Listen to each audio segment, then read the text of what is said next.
সারাদিনের পর রাতেও সদরঘাট লঞ্চ টার্মিনালে ভিড় করছেন দক্ষিণাঞ্চলের বিভিন্ন জেলার মানুষ। সদরঘাটে আছেন আমাদের সহকর্মী আশিক মাহমুদ। বিস্তারিত জানতে আমরা যুক্ত হচ্ছি তার সাথে।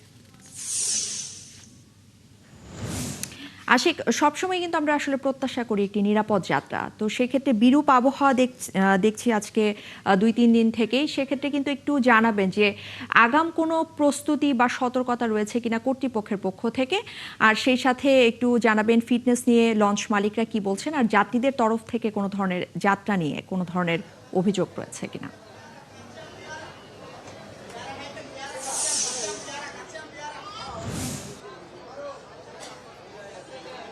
ইসরাত, ধন্যবাদ আপনাকে।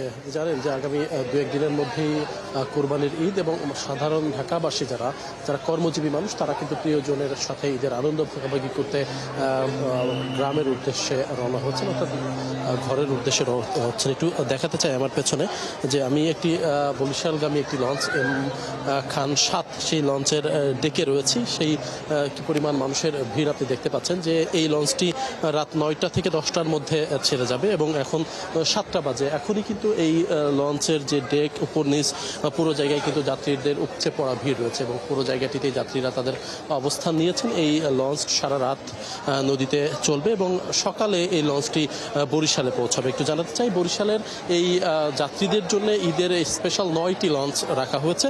সেই লঞ্চগুলো রাত 9টা থেকে রাত 12টার মধ্যে ছেড়ে যাবে। এছাড়াও সকাল থেকেই চাঁদপুর এবং ভোলাগামী যে সকল মানুষ রয়েছে, যে সকল মানুষ চাঁদপুর এবং ভোলায় যাচ্ছে, তারা কিন্তু আধা ঘন্টা পরপরই একটি লঞ্চ ছেড়ে যাচ্ছে, অর্থাৎ লঞ্চের যাত্রী যখন বোঝাই হয়ে যাচ্ছে সাথে সাথে লঞ্চগুলো ছেড়ে যাচ্ছে। তবে একটু জানাতে চাই, যাত্রীদের মধ্যে এক ধরনের উৎকণ্ঠা রয়েছে, কারণ এই যে বৈরী আবহাওয়া, অর্থাৎ কিছুক্ষণ পরপরই কালবৈশাখী ঝড়ের যে পূর্বাভাস রয়েছে, এটি মাথায় নিয়েই আসলে রওনা হচ্ছে যাত্রীরা। তারপরেও আসলে সেখানে লঞ্চের মালিক এবং বিআইডব্লিউটি এর পক্ষ থেকে বাড়তি সতর্কতা নেওয়া হয়েছে, এবং লাইফ জ্যাকেট থেকে শুরু করে লাইফবোট যা প্রয়োজনীয় জিনিসপত্র সেগুলো সবই লঞ্চে রাখা হয়েছে, এবং এই বাড়তি সতর্কতা নিয়েই কিন্তু যাত্রীরা রওনা হচ্ছে। এখন পর্যন্ত আমরা তেমন কোনো অপ্রীতিকর ঘটনা বা কোনো দুর্ঘটনার খবর পাইনি। আমরা প্রত্যাশা করি যে এই ঈদ যাত্রায় কোনো ধরনের অপ্রীতিকর পরিস্থিতি বা জানমালের ক্ষয়ক্ষতি ছাড়াই মানুষ প্রিয়জনের কাছে ফিরে যাবে এবং ঈদের আনন্দ ভাগাভাগি করবে, এই প্রত্যাশা কিন্তু আমাদেরও রয়েছে। স্যার, সেই প্রত্যাশা আমাদেরও থাকবে। অসংখ্য ধন্যবাদ আশিক মাহমুদ, আমাদের সাথে যুক্ত হয়েছিলেন সদরঘাট লঞ্চ টার্মিনাল থেকে। এদিকে সারা দেশে জমে উঠেছে কোরবানির পশুর হাট। পর্যাপ্ত পশু সরবরাহ থাকলেও এখনও বেচাকেনা কম। পশুর বাজার দর নিয়ে ক্রেতা বিক্রেতার মধ্যে রয়েছে পাল্টাপাল্টি অভিযোগ। তবে বিক্রেতারা মনে করছেন সময় গড়ানোর সাথে সাথেই বাড়বে বেচাকেনা। এদিকে হাটে অতিরিক্ত হাসিল আদায়ের অভিযোগ করেছেন অনেক ক্রেতা। সহকর্মীদের তথ্য এবং ছবিতে ডেস্ক রিপোর্ট। ক্রেতা বিক্রেতার হাক ডাকে মুখর কিশোরগঞ্জের পশুর হাটগুলো। বিভিন্ন খামারে পালন করা দেশি জাতের গরু, মহিষ আর ছাগলে ভরে গেছে হাট, তবে বেচাকেনা এখনো জমে ওঠেনি। কিশোরগঞ্জের ইচ্ছাগঞ্জ এবং হোসেনপুর উপজেলার পিতলগঞ্জ হাটে আছে দেশীয় গরুর আধিক্য। ক্রেতারা বলছেন এবার পশুর দাম গতবারের চেয়ে অনেক বেশি। দেখছি ওটা 3 লাখ টাকা দাম দেখছে। আমি 2-3 বাঙ্গা যেটা বলছি, এখন তো গরু নিতে পারি নাই, দেখি একটু বাজার ঘোরাঘুরি করার পর একটা আইডিয়া করতে পারবো। গরু মোটামুটি বাজার মোটামুটি আছে, বেশিও না কমও না। হাট ইজারাদাররা জানান ক্রেতা বিক্রেতাদের হয়রানি ঠেকাতে এবার নিজস্ব কর্মী সহ পুলিশের টহল দল কাজ করছে। নিয়মিত মনিটরিং করছে প্রশাসন। সিরাজগঞ্জের উল্লাপাড়ায় শেষ মুহূর্তে জমে উঠেছে পশুর হাটগুলো। দেশীয় গরু, মহিষ ও ছাগল নিয়ে জমে উঠেছে বেচাকেনা। তবে হাটে অতিরিক্ত হাসিল আদায়ের অভিযোগ করেছেন ক্রেতারা। ঈদকে সামনে আমরা একটি হাটে 800 টাকা করে হাসিল নির্ধারিত করা হয়েছে, আর ছাগলকে 400 টাকা নির্ধারণ করা হয়েছে। গরু আছে, অফুরন্ত গরু আছে, কিন্তু তারা কেন দাম ছাড়তে চাচ্ছে না। এদিকে পশুর হাটগুলোতে ব্যাপক নিরাপত্তা জোরদার করা হয়েছে বলে জানিয়েছে উপজেলা প্রশাসন। তো আমরা এখানে তাদেরকে নির্দেশনা দিয়েছি যে মহাসড়ক যেন কোনোভাবেই প্রতিবন্ধকতা সৃষ্টি না হয়, এবং গরু ওঠানো নামানোর একটা নির্দিষ্ট যেন জায়গা থাকে। পাশাপাশি সরকারি যে মূল্য, যে হাসিলের যে মূল্য নির্ধারণ করে দেওয়া হয়েছে, এটি যেন তারা নেয় এবং অতিরিক্ত হাসিল যেন কোনোভাবে আদায় না করে। রাঙামাটির কাপ্তাই উপজেলার নতুন বাজার পশুর হাট এখন কানায় কানায় পূর্ণ। দুর্গম পাহাড়ি অঞ্চল থেকে শত শত গরু নিয়ে হাটে এসেছেন খামারি ও ব্যবসায়ীরা। এখানে ছোট গরু চাহিদা বেশি, ছোট গরু আসছে বেশি, আর বড় গরু চাহিদা খুবই কম। ভেটেরিনারি মেডিকেল টিমের নিয়োজিত আছি। প্রাণী স্বাস্থ্য সুরক্ষার জন্য আমরা নজর রাখছি। হাটে আসা পশুর স্বাস্থ্য সুরক্ষায় মাঠে নেমেছে কাপ্তাই উপজেলা প্রাণী সম্পদ অধিদপ্তর। আল ইমরান, ৭১। গত ২৪ ঘন্টায় হাম এবং উপসর্গে মারা গেছে ১৭ জন। চলতি মৌসুমে এটি দ্বিতীয়বারের মতো হামের সর্বোচ্চ মৃত্যু। এদিকে হাম রুবেলার বিশেষ ক্যাম্পেইন ২০ মে শেষ হলেও টিকাদান কার্যক্রম চলবে বলে জানিয়েছেন স্বাস্থ্যমন্ত্রী। আর সব শিশুর টিকাদান নিশ্চিত হওয়ার পরই ক্যাম্পেইন শেষ হবে বলেও জানান তিনি। আরও জানাচ্ছেন মেহেদি হাসান। হাম রুবেলার বিশেষ টিকা ক্যাম্পেইন ৫০ দিন পেরুলো, কিন্তু হামের রোগী কমছে না, বাড়ছে মৃত্যুও। যদিও সরকারের পক্ষ থেকে বলা হয়ে নেয়ার ৩ থেকে ৪ সপ্তাহের মধ্যে এই রোগ নিয়ন্ত্রণে চলে আসবে। স্বাস্থ্যমন্ত্রী বলেন, চলমানে হাম রুবেলার বিশেষ ক্যাম্পেইনের লক্ষ্যমাত্রা ছিল ১,৮০,১৫,০৬৪ জন শিশুকে টিকার আওতায় আনা। এরই মধ্যে ২০ মে পর্যন্ত ১,৮৪,১৩১,১৪৯ জন শিশুকে টিকা দেয়া হয়েছে। আমাদের টার্গেট ছিল ১,৮০,১৫,০৬৪ টিকাদান কর্মসূচিতে। আমরা গতকাল পর্যন্ত না, আরো ২ দিন ২০ তারিখ পর্যন্ত আমরা দিয়েছি ১,৮৪,১৩১,১৪৯ জন বেবিকে, যার পার্সেন্টেজ 102%। বিশেষ ক্যাম্পেইনের মেয়াদ ২০ মে শেষ হলেও স্বাস্থ্যমন্ত্রীর নির্দেশে ২১ মে থেকে নতুন পর্যায়ের টিকাদান কার্যক্রম শুরু হয়েছে। ক্যাম্পেইনিং ২০ তারিখ পর্যন্ত শেষ হয়েছে, but it will not be stopped. ২১ তারিখ থেকে স্টার্ট করতে হবে, যতদিন না পর্যন্ত আমাদের একটা বাচ্চা বাকি থাকবে। আমরা খুঁজে খুঁজে এখন আমরা টিকা দিচ্ছি, মাইকিং করাচ্ছি যারা বাদ পড়েছে তাদেরকে টিকাদানের জন্য। সুতরাং it has become a continuous process. এটা একটা চলমান চেষ্টা আমাদের চলবে, টিকাদান কর্মসূচি আমাদের চলছে। গেল ২৪ ঘন্টায় হাম ও উপসর্গে ১৭ জনের মৃত্যু হয়েছে। মেহেদি হাসান, ৭১, ঢাকা। বিএনপি সরকার দায়িত্ব নেয়ার ১০০ দিনে দেশের অর্থনীতি এবং জনজীবনে ইতিবাচক পরিবর্তনের সূচনা দৃশ্যমান। তবে এই পরিবর্তনের পথে বাধা হয়ে দাঁড়ানোর চেষ্টা করেছে একটি গোষ্ঠী। যে কোনো নৈরাজ্য সৃষ্টির অপচেষ্টার বিরুদ্ধে কঠোর অবস্থানের বার্তাও দিয়েছেন প্রধানমন্ত্রী কার্যালয়ের মুখপাত্র মাহদি আমিন। বিকেলে সংবাদ সম্মেলনে জানানো হয়, মন্ত্রী পরিষদে নেওয়া গুরুত্বপূর্ণ সিদ্ধান্তের ৬২% এরই মধ্যে বাস্তবায়ন হয়েছে। এছাড়া পাচার হওয়া টাকা ফেরাতে ৩টি দেশের সাথে চুক্তিও করেছে সরকার। শফিকুল হকের প্রতিবেদন। আমি সংবিধানের রক্ষণ, সমর্থন ও নিরাপত্তা বিধান করিব।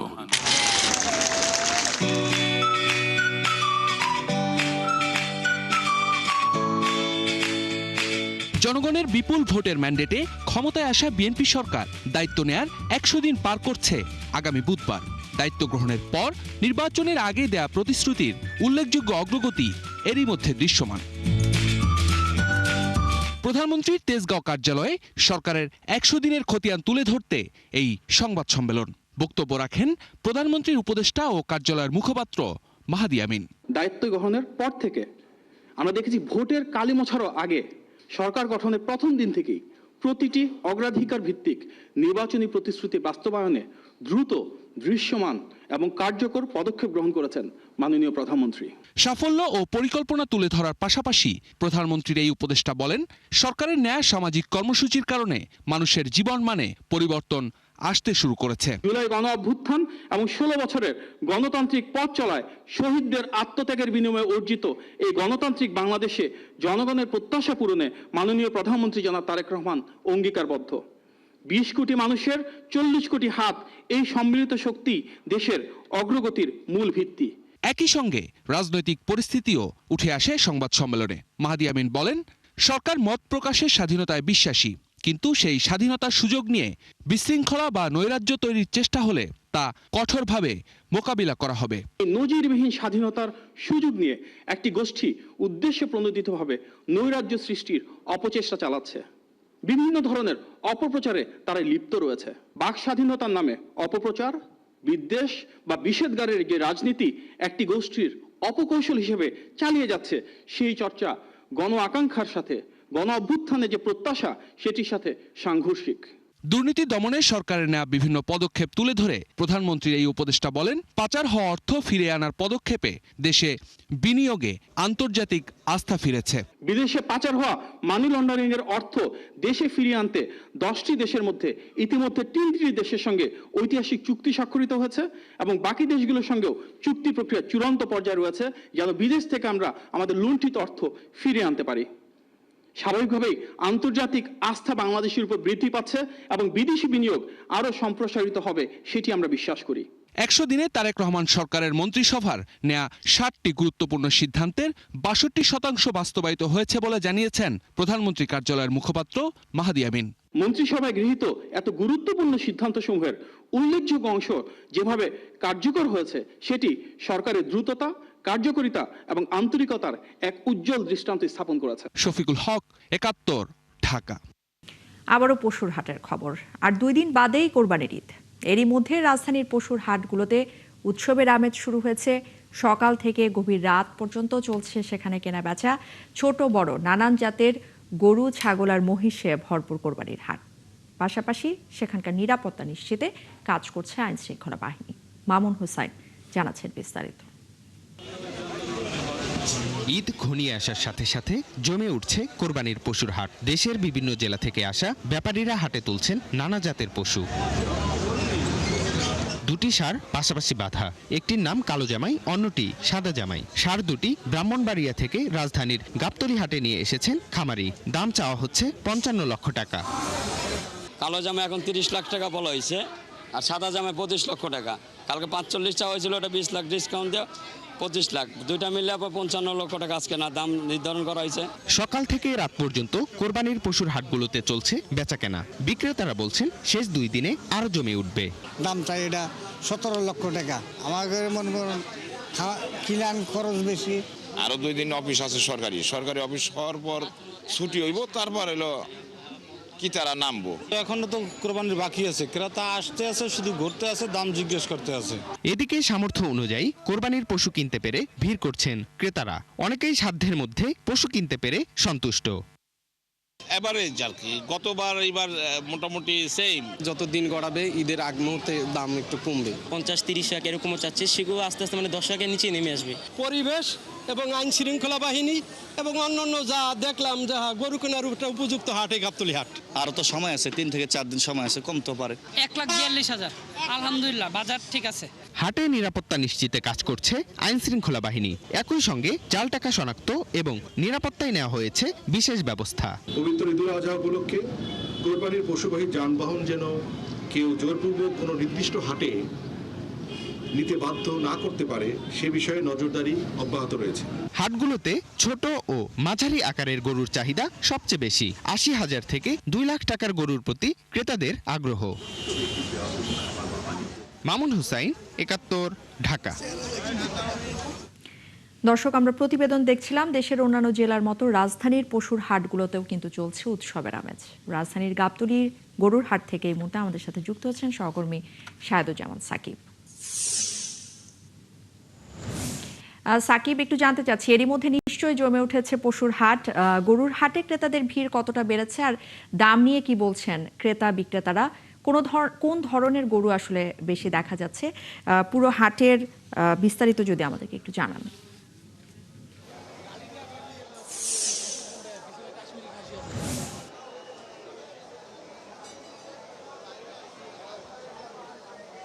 ইশরাত, ঈদুল আজহার আর 2 দিন বাকি আছে। ইতিমধ্যেই কিন্তু রাজধানীর প্রায় সবগুলো পশুর হাট জমে উঠেছে এবং আমরা এখন রয়েছি রাজধানীর সবচেয়ে বড় পশুর হাট গাবতলী পশুর হাটে, যেখানে দেশের বিভিন্ন প্রান্ত থেকে বিভিন্ন সাইজের বিভিন্ন ধরনের গরু, মহিষ এবং ছাগল, ভেড়া সহ নানা ধরনের পশু, কোরবানি উপযুক্ত পশু কিন্তু এখানে উঠেছে।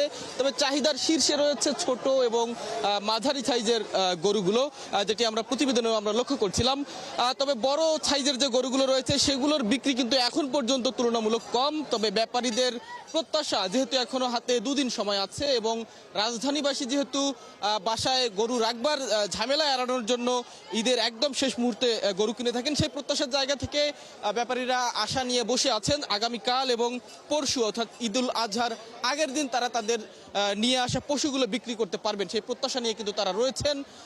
আমরা দেখলাম যে মাঝারি এবং ছোট সাইজের গরুগুলোর চাহিদা শীর্ষে এবং দ্রুত সেগুলো বিক্রি হচ্ছে। ব্যাপারীরা জানাচ্ছিলেন যে দেশের বাইরে থেকে যারা ছোট সাইজের এবং মাঝারি সাইজের গরু নিয়ে এসছেন তারা সেগুলো বিক্রি করবার পর আবারও নিয়ে আসছেন, এমন উদাহরণও কিন্তু রয়েছে।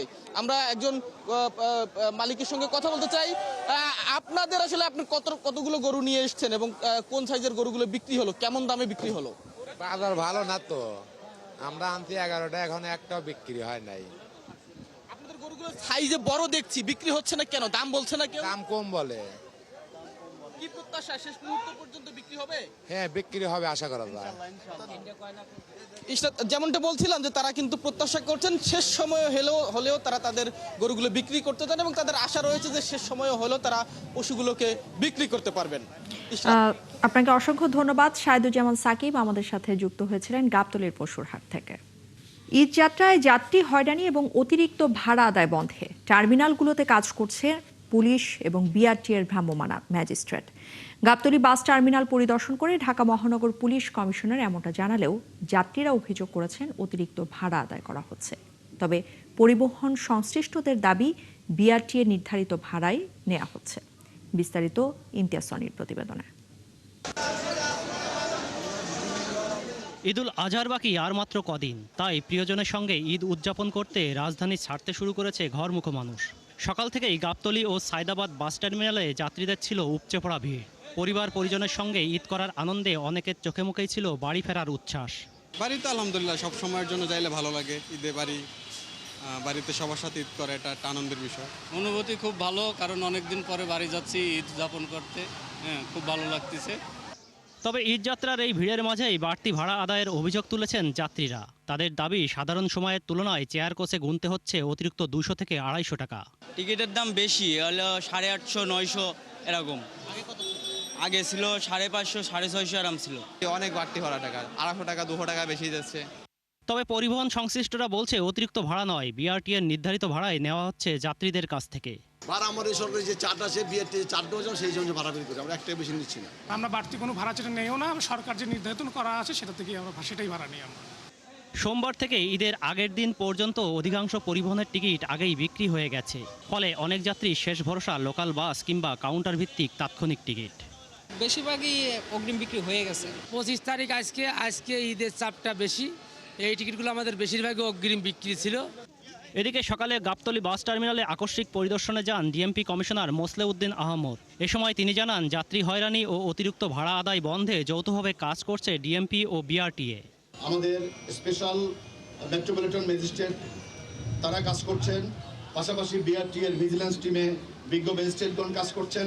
আমরা তাদের সাথে আজকে কথাও বলেছি, এই ধরনের কোনো অভিযোগ পাওয়ার সাথে সাথে তারা ব্যবস্থা গ্রহণ করছেন এবং আমাদের নজরে আসা মাত্রই আমরা তাদেরকে এই ম্যাজিস্ট্রেট মহোদয়ের সামনে নিয়ে যাচ্ছি। যাত্রীদের নিরাপত্তা নিশ্চিতে বাস টার্মিনালগুলোতে বাড়তি পুলিশ মোতায়েন করা হয়েছে বলেও জানান ডিএমপি প্রধান। সার্বক্ষণিকভাবে আমাদের ঢাকা মেট্রোপলিটন পুলিশের সদস্যরা 24 ঘন্টা নিয়োজিত আছেন। ইমতিয়াজ সনি, 71, ঢাকা। দর্শক, যেমনটা জানাচ্ছিলাম, পরিবার পরিজনের সঙ্গে ঈদ উদযাপন করতে রাজধানী ছাড়ছেন নগরবাসী। রাজধানীর গাবতলী বাস টার্মিনালে দিনভর দেখা গেছে উপচে পড়া ভিড়। সেখানে এই মুহূর্তে আছেন আমাদের সহকর্মী সাজিদ সরকার। সেখানকার সবশেষ তথ্য আমরা তার কাছ থেকে জেনে নিব। সাজিদ, আপনি বাস টার্মিনালে আছেন, গাবতলী বাস টার্মিনালে আছেন, কি অবস্থা দেখছেন আসলে? সেখানে যাত্রী চাপ কেমন এবং যাত্রীদের পক্ষ থেকে কোনো ধরনের অভিযোগ রয়েছে কিনা, আর পরিবহন মালিকরা কি বলছেন?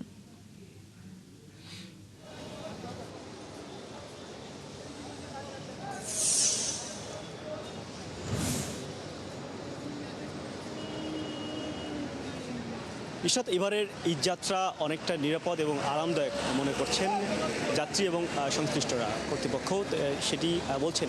তবে বরাবর যে অভিযোগ উঠে থাকে এবং সেই অভিযোগটা আসলে বিচ্ছিন্ন কিছু ঘটনা থাকে, তবে এই অভিযোগের পাশাপাশি কিন্তু আবার ভালো খবরও রয়েছে। যেমন সরকারের পক্ষ থেকে কিন্তু বেশ সংখ্যক অর্থাৎ 3 শতাধিক বিআরটিসি বাস অর্থাৎ সরকারি বাস কিন্তু নামানো হয়েছে, যে বাসগুলো আমরা দেখছি অনেকটা একেবারে খালি যাচ্ছে। এবং সেই বাসগুলোতে ভাড়াও অনেক কম, অর্থাৎ সেই বাসগুলো উত্তরবঙ্গের দিকে আমরা শুনছিলাম যে রংপুরের বাসগুলো সেখানে কিন্তু ভাড়া মাত্র 750 টাকা। আবার একই সাথে যদি তারা ব্যক্তিগত বা পরিবহনের বাসগুলোতে চলাচল করেন সেক্ষেত্রে কিন্তু ভাড়া 1250 টাকা। অর্থাৎ দুই অপশনই রয়েছে, কেউ যদি অল্প টাকায় যেতে চায় সেই অপশন যেমন রয়েছে এবং একটু আরামদায়ক যেতে চান সেই অপশনও কিন্তু রাখা হয়েছে বিআরটিএর পক্ষ থেকে এবং পরিবহন মালিকদের পক্ষ থেকে, যে কারণে অনেকটাই আরামদায়ক বলা হচ্ছে।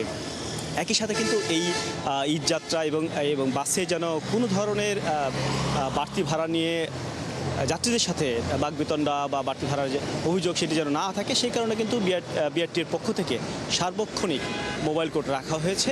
অর্থাৎ কোনো যাত্রীর কাছ থেকে যদি অতিরিক্ত ভাড়ার অভিযোগ থাকে, সেই যাত্রী যদি তাৎক্ষণিক অভিযোগ করে সেখানে কিন্তু সংশ্লিষ্ট কর্তৃপক্ষের বিরুদ্ধে ব্যবস্থা নিচ্ছে বিআরটির পক্ষ থেকে। এবং একই সাথে আইনশৃঙ্খলা বাহিনীর পর্যাপ্ত রয়েছে, অর্থাৎ র্যাব, পুলিশ এবং সেনাবাহিনীর টহলও আমরা দেখছি, যেন কোনো ধরনের বিশৃঙ্খলা না ঘটে, যেটা আসলে বরাবরই ঘটে থাকে। সেই অভিযোগগুলো হাতে পাওয়া মাত্রই কিন্তু আইনশৃঙ্খলা বাহিনীর পক্ষ থেকে সেই ব্যবস্থা নেওয়া হচ্ছে। অর্থাৎ সব কিছু মিলিয়ে এবারের ঈদযাত্রা অনেকটাই আনন্দদায়ক এবং আরামদায়ক বলছেন কিন্তু আসলে যাত্রীরা। আর মাত্র যেহেতু দুদিন রয়েছে এবং ইতিমধ্যেই কিন্তু অনেকেই সকাল থেকে গিয়েছেন এবং বিকেলের পর থেকে এই সংখ্যা কিন্তু আসলে কমা শুরু হয়েছে, অর্থাৎ যাত্রী চাপটা কমতে শুরু করেছে। আগামীকাল একেবারেই চাপ থাকবে না এমনটাই কিন্তু মনে করছেন বাস পরিবহন মালিকরা। ইশরাত, ধন্যবাদ আপনাকে। দর্শক, গাবতলী বাস টার্মিনাল থেকে আমাদের সাথে যুক্ত হয়েছিলেন আমাদের সহকর্মী সাজিদ সরকার। চলছে সংবাদ সংযোগ, সরাসরি সংবাদ এবং অনুষ্ঠান দেখতে চোখ রাখবেন ৭১ ফেসবুক পেজে এবং সাবস্ক্রাইব করবেন ৭১ ইউটিউব চ্যানেলে। থাকবেন ৭১-এর সাথে।